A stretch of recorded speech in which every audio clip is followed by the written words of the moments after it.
Hmm. Take out page number 59. Which number? Page number 59. Okay. দেখো পূজা, এখানে কি লেখা আছে? Vijayanagar Kingdom. Okay, Vijayanagar Kingdom. The Vijayanagar means a city of victory. Vijayanagar means a city of victory. Was founded in 1336 AD by two brothers named Harihara and Bukka. দুটো ভাই ছিল, Harihara and বুক্কা। তারা দুজন মিলে এই বিজয়নগর সিটিটাকে স্ট্যাবলিশ করেছিল। আর বিজয়নগর সিটিটাকে আরেকটা নাম কি? দ্য সিটি অফ ভিক্টরি বলা হতো। The vacuum created by Mohammad bin Tughlaq transfer a capital back to Delhi in 1329।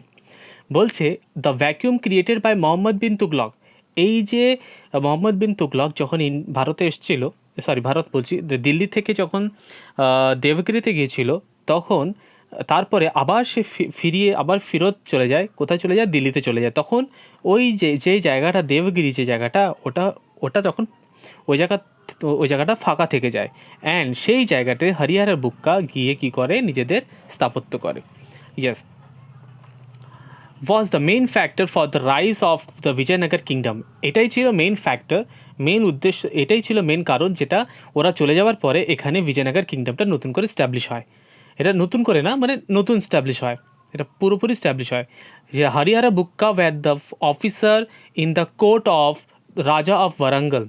রাজা অফ ওয়ারাঙ্গল যে ছিলেন, তার রাজা অফ ওয়ারাঙ্গলের তার এতে Harihara বুক্কা were the officer in the court. Harihar বুক্কা was the officer in the court. তাই তো? সে রাজা ওয়ারাঙ্গলের কোর্টে হরিহর বুক্কা কে ছিল? অফিসার ছিল। দ্য রাজা along with his officer were captured and taken to Delhi by Giasuddin Tughlaq. এইবার রাজা অফ ওয়ারাঙ্গল এবং হরিহর অ্যান্ড বুক্কা দুজনকেই গিয়াসউদ্দিন তুগলক কী করেছিল? দিল্লিতে তাদেরকে বন্দি করে নিয়ে গেছিলো, ধরে নিয়ে চলে গেছিলো। At Delhi, they had converted to Islam and made to work at important post. দিল্লিতে গিয়ে তাদেরকে কী করেছিল? ইসলামিক ধর্মতে কনভার্ট করে দিয়েছিল, মানে ইসলামিক ধর্মতে জোর করে দিয়েছিল এবং নতুন একটা পোস্টে তাদেরকে বসিয়ে দিয়েছিল। ওকে, নাও সি, এখানে দেখো এই যে কিংডমটা দেখো, এই যে পুরো ম্যাপটা তুমি দেখো ভালো করে, যে বিজয়নগর কিংডমটা নিচের সাইডে যে ডার্ক ব্লু যেটা আছে ওটাকে, সরি ডার্ক গ্রিন যেটা আছে, এটাকে পুরোপুরি বিজয়নগর কিংডম। আর তার উপরে যেটা আছে সেটা হচ্ছে কি? বাহামনি কিংডম। ওকে, তোমার বইতে তুমি এটা দেখতে পারবে তোমাদের। Okay, next see what is written here. After a series of efficient and capable rulers, the kingdom of Vijayanagar rose to the height of its glory during the reign of Krishnadevaraya in 16th century. It had a total of 16 rulers and the empire lasted for 230 years from 1336 to 1556 AD. That means কি বলতে চেয়েছে এখানে? এখানে বলছে যে এই যে after a series of efficient and capable rulers, আস্তে আস্তে বিভিন্ন রুলার্সরা আসলো, তার ভালো রাজারা আসলো। তারপরে আসলো কে? তার নাম ছিল কৃষ্ণদেবরায়া, হি ওয়াজ আ কেপেবল রুলার। আর কৃষ্ণদেবরায়ার সময় এই যে বিজয়নগর কিংডমটা খুব ভালোভাবে প্রসপারাস হয়েছিল এবং খুব ভালো জায়গায় পৌঁছেছিল। It has total 16 rulers and the empire lasted for 230 years. 230 বছর ধরে তার সাম্রাজ্যটা চলেছিল বা ছিল। Now we will study the case study. Case study কী বলছে? Krishnadevaraya 1509 to 1530 AD. Case study: the Krishnadevaraya sat on the throne in 1509. সে সিংহাসনে বসেছিল 1509 AD-তে। He was the greatest king of Vijayanagar and one of the greatest in the history of India. মানে king of Vijayanagar, one of the greatest history in India. বিজয়নগরের মধ্যে সব থেকে greatest, he was the greatest king of Vijayanagar. বিজয়নগরে সব থেকে greatest যদি কেউ king থাকে তার নাম কি? Krishnadevaraya. And one of the greatest in the history of India, এবং ইতিহাসে সব থেকে মহান একটি রাজা ছিলেন তিনি। He was a great soldier and general. He waged many wars in all of which he was successful. সে বিভিন্ন জায়গায় যুদ্ধ করেছিল এবং সব যুদ্ধতে সে সাকসেসফুল হয়েছিল। First of all He subdued his ambitious vassal and reduced them to submission. Next, he obtained a possession of Raichur Dwab. তারপরে সে রায়চুর দোয়াবের দিকে যায়, which was a fertile region. যেই জায়গাটা কেমন ছিল, দুটো নদীর মাঝখানে একটা বিরাট বড় একটা আইল্যান্ড টাইপের, তাকে বলা হয় দোয়াব। ওকে, অ্যান্ড সেটা খুব ফার্টাইল থাকে, পলি মাটি নদীর যে পলি মাটি জমে জমে সেই জায়গাটার ল্যান্ড এরিয়া তৈরি হয়ে যায়। ওকে, which is fertile region between the Krishna and the Tungabhadra river. সেখানে কোন দুটো রিভার ছিল? Krishna and the Tungabhadra river. This fertile land had always been a center of conflict between Vijayanagar and Bahamani kingdom. এই যে fertile ল্যান্ডটা, যে রায়চুর দোয়াব যে জায়গাটা, এটাকে নিয়ে সারাক্ষণ বিজয়নগর এবং বাহামানি কিংডমের দুজনেই সব সময় কিছু না কিছু লেগে থাকতো বা লড়াই হতে থাকতো এই এরিয়াটাকে নিয়ে, বিকজ এই এরিয়াটা খুব ফার্টাইল ছিল, এখানে চাষবাস সব কিছু ভালো হতো। He also capture the Raichur fort, এমনকি সে রায়চুর ফোর্টকেও দখল করেছিল। ওকে,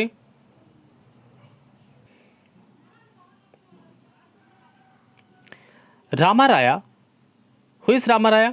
Yes, Ramaraya frequently interfered the five independent Bahamani kingdoms tried in his interference. The kingdom of Ahmedabad, Bijapur, Golconda, Berar and Bidar form a confederations of the sole purpose of destroying the Vijayanagar kingdom. এই যে রামারায়া, এ কি করতে চেয়েছিল? বিভিন্ন বাহামানি kingdoms থেকে একসাথে করে Bijoynagar কিংডমটাকে destroy করতে চেয়েছিল বা ধ্বংস করতে চেয়েছিল। In 1565, a Pharisee battle took place at Talikota. তালিকোটাতে একটি বিরাট বড় ভয়ঙ্কর একটি যুদ্ধ শুরু হয়। The Sultan, after defeating the king, destroyed the capital of Vijayanagar. The sultans, after defeating the king, সুলতানসগুলো after defeating the king মানে রাজাদেরকে হারানোর পরে destroy the capital city of Vijayanagar. বিজয়নগরের যে ক্যাপিটাল সিটি যেটা আছে সেটাকে পুরো ডিস্ট্রয় করে দিল, ধ্বংস করে দিল। ওকে, সরি পূজা, ওই কেস স্টাডির থেকে ওটা আগে পড়িয়ে ফেলেছি, বাস এটা তুমি ভালো করে দেখো, কেস স্টাডি পরের পেজটা এটা। Then he turn see then he turn his attention towards the hostile neighbour. তারপরে কি হলো? কৃষ্ণদেবরায়া আস্তে আস্তে রায়চুর দোয়াব বা রায়চুর ফোর্টটাকে দখল করার পরে সে কোন দিকে সরে গেল?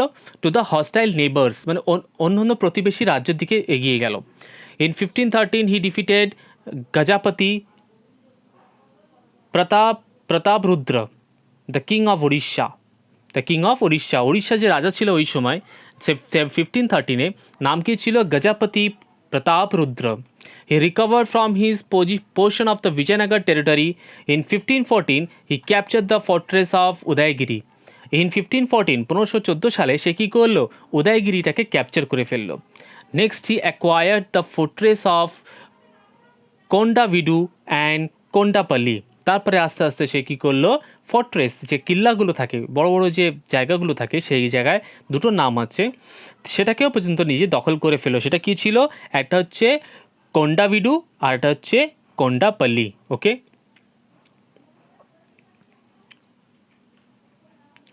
after his success against Odisha, Krishnadevaraya turned against the Sultan Bijapur, whom he defeated in March 1520. উড়িষ্যাকে জয় করার পরে কৃষ্ণদেবরায়া তখন সুলতান অফ বিজাপুর দিকে আক্রমণ করলো এবং তাকে হারিয়ে দিল। He ravaged Bijapur territory and raze the fortress of Gulbarga to the ground. He was the successful in humbling the pride of the hostile নেবার।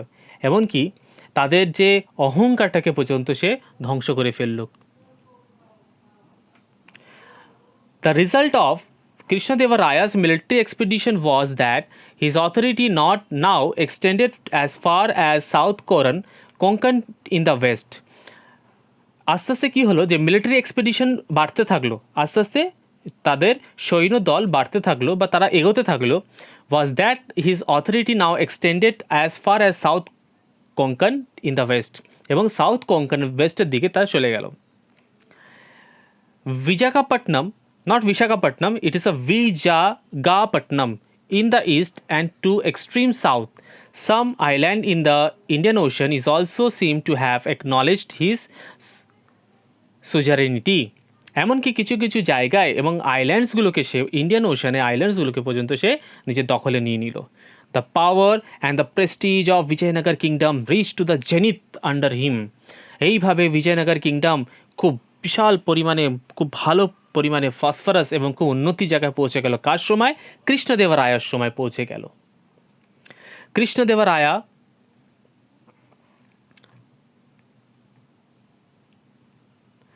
Krishnadevaraya maintained a friendly relation with the Portuguese governor Albuquerque. অলবিরুকির সাথে যে Portuguese governor ছিল তার সাথে খুব ভালো বন্ধুত্ব করেছিল।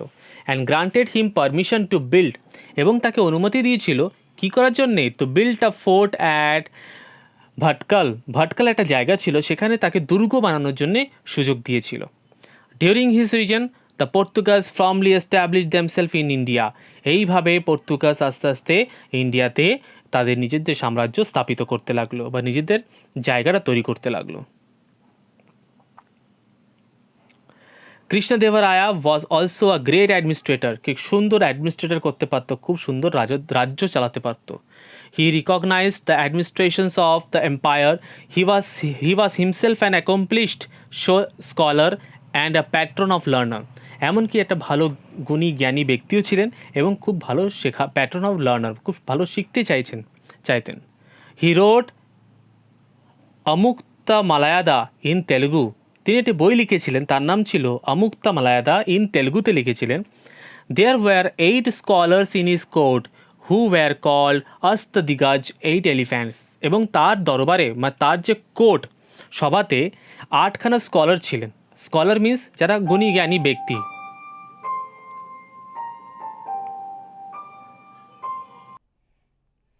ওকে, নাও সি কি লেখা আছে এখানে। হ্যাঁ, কৃষ্ণদেবরায়া built a famous Hajara temple which is an excellent specimen of Hindu temple architecture. কৃষ্ণদেবরায়া built the famous Hajara temple. কৃষ্ণদেবরায়া একটি বিরাট বড় একটা টেম্পল তৈরি করেছিল, তার নাম কি ছিল? হাজারা temple. which is an excellent specimen of Hindu, যেটা খুব ভালো হিন্দু মানে হিন্দুদের জন্য খুব ভালো একটা টেম্পল ছিল। তার আর্কিটেকচার মানে কি খুব সুন্দর সাজানো ছিল।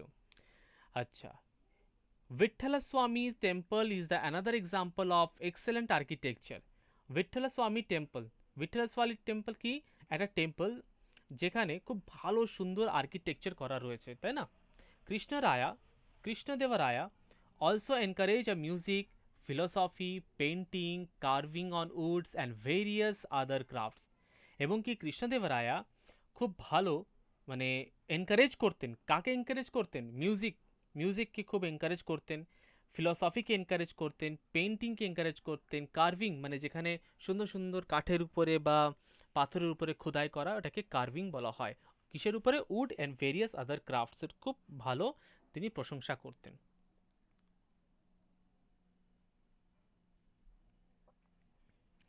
কৃষ্ণদেবরায়া was an extremely capable of competent ruler.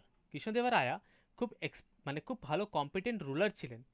Foreign and Indian writers have described him as one of the remarkable king that ever ruled in any part of the world. ওনাকে এমন একটা সুন্দর একটা নাম বলেছিলেন যে ওনার মতন এরকম রাজা কেউ এছাড়া পৃথিবীতে কোথাও কেউ নেই। দ্য পর্তুগাজ ট্রাভেলার, তার নাম গিয়েছিল ডিমিঙ্গো পেয়াস, রাইট কি লিখেছিল? He is the most learned and the perfect king that could possibly B.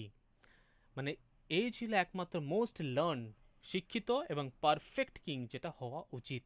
Okay, now interesting fact দেখো কি বলেছে। You may have heard the name of a Telani Ram. His actual name was Tenali Raman. Okay, Telani Raman খুব জ্ঞানী গুণী ব্যক্তি ছিলেন। He is famous for his witty jokes and intelligence. তার হাস্যকর গল্প এবং খুব বুদ্ধিমানের পরিচয় ছিল। Tenali Raman was the courtier of raja Krishnadevaraya. He may be compare to Birbal in wit and humour. তাকে বীরবলের সমতুল্য মনে করা হতো। ওকে, তার মতন করে মনে করা হতো। Now see the battle of Talikota 1565, পড়েছিলাম না কোথায়? Battle of Talikota, yes. Krishnadevaraya died in 1530। Krishnadevaraya সে মারা যায় কত সালে? 1530-তে। Soon there was a rebellion in various part of the kingdom. সঙ্গে সঙ্গে সারা বিভিন্ন রাজ্যের বিভিন্ন জায়গায় বিভিন্ন যুদ্ধ শুরু হয়ে গেল. The last king of the dynasty was Sadashiv. এই সদাশিব ছিল হচ্ছে বিজয়নগর কিংডমের লাস্ট রাজা, মানে শেষ রাজা ছিল Sadashiv. Was a puppet at the hand of the prime minister রামা রায়া. সে ছিল পাপেট, ঠিক আছে, তার সে যা বলতো সদাশিব তাই করতো. ওকে. Ramaraya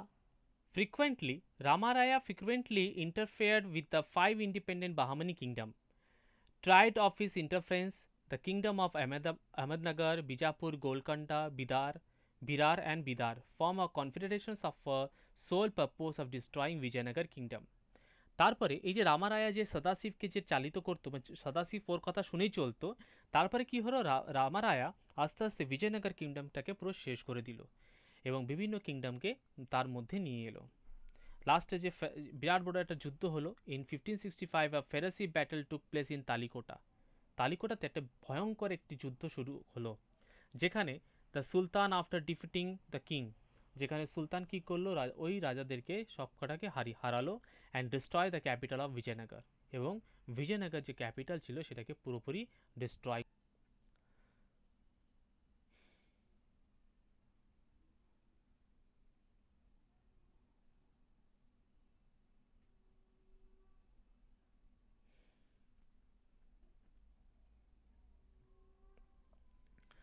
In 1481, the local Deccan noble of the Bahmani court forged a letter which proved that বাহামানি কোর্টে একটা লেটার, একটা মানে ভুল চিঠি আসে, proved a govern as a traitor, যেখানে বোঝানো হয় যে গভর্ন একটা একটা দেশদ্রোহী, যে দেশকে দেশের ইনফরমেশন বা দেশের ক্ষতি করতে চায় তাকে দেশদ্রোহী বলা হয়. When the letter was shown to the king, he called govern and asked him what punishment should be given to a traitor. যখন রাজা এটা দেখতে পেল, জানতে পেল, তখন রাজা গাওয়ানকে জিজ্ঞাসা করলো যে একটা দেশদ্রোহীকে কি শাস্তি দেওয়া উচিত.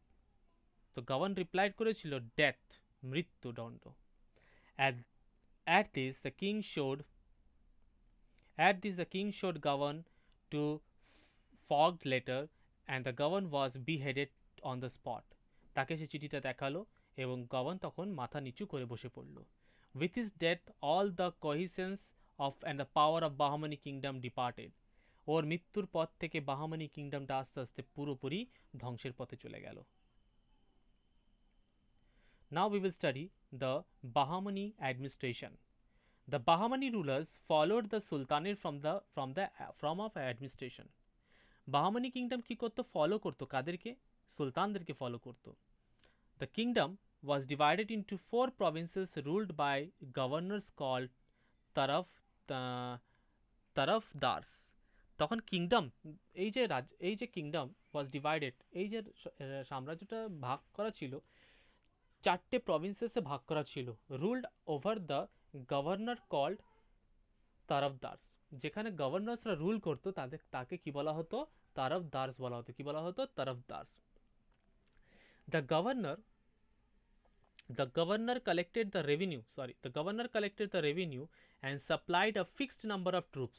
এবং গভর্নর কি করতো, সে রেভিনিউ গুলো, টাকা পয়সাগুলো সব কালেক্ট করতো. এই যে গভর্নর্স গুলো 4টে প্রভিন্সেসে 4 রকমের গভর্নর্স থেকে করা হয়েছিল, ইয়েস, তারা কি করতো, টাকা পয়সা কালেক্ট করতো and supplied a fixed number of troops, এবং তাদেরকে অল্প মাত্রার ট্রুপস দেওয়া হতো, সৈন্য দেওয়া হতো. They enjoy independent power in the appointment of civil and military post in their provinces. এবং তাদেরকে পুরোপুরি ছাড় দেওয়া হতো তাদের এরিয়ার মধ্যে, তাদের এলাকার মধ্যে সে সিভিলিয়ানদের অ্যাপয়েন্ট করতে পারতো বিভিন্ন মিলিটারি এতে, এবং খুব ইন্ডিপেন্ডেন্টলি তারা শাসন করতো সেই জায়গায়. শাসন না, জাস্ট কাজ করতো.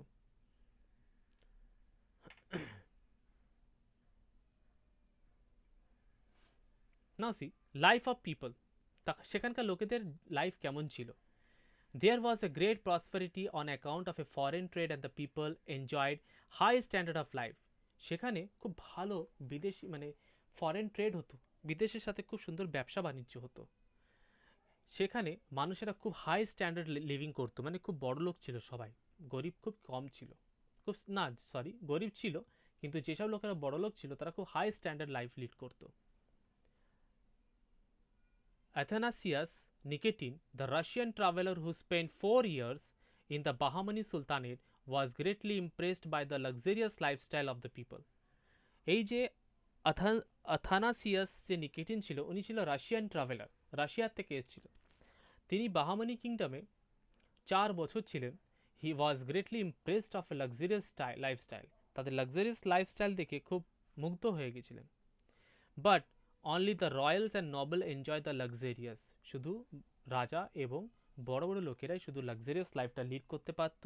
Wire as the ruler people lived a life of poverty, কিন্তু সাধারণ মানুষেরা খুব বাজেভাবে জীবনযাপন চলতো তাদের।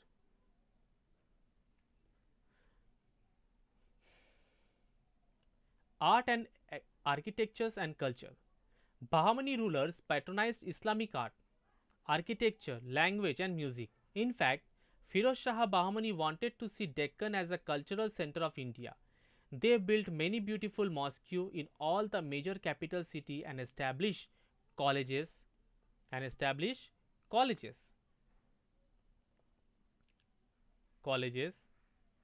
and libraries to promote Islamic studies. এবং সে কি করলো, বিভিন্ন কলেজ এবং লাইব্রেরি তৈরি করেছিল তারা বাহমানি কিংডমে, যাতে সবাই ভালো পড়াশোনা করতে পারে। And the other important monuments are Charminar in Hyderabad. Important কিছু মনুমেন্টস ছিল, যেমন হচ্ছে চারমিনার ইন হায়দ্রাবাদ, এটা হচ্ছে চারমিনার ইন হায়দ্রাবাদ, গোল গুম্বাজ ইন বিজাপুর, আর আহমদ শাহ টুম ইন বিদার, সে ছবিটা নেই এখানে, আর জামা মসজিদ ইন গুলবার্গা, এটা হচ্ছে জামা মসজিদ ইন গুলবার্গা।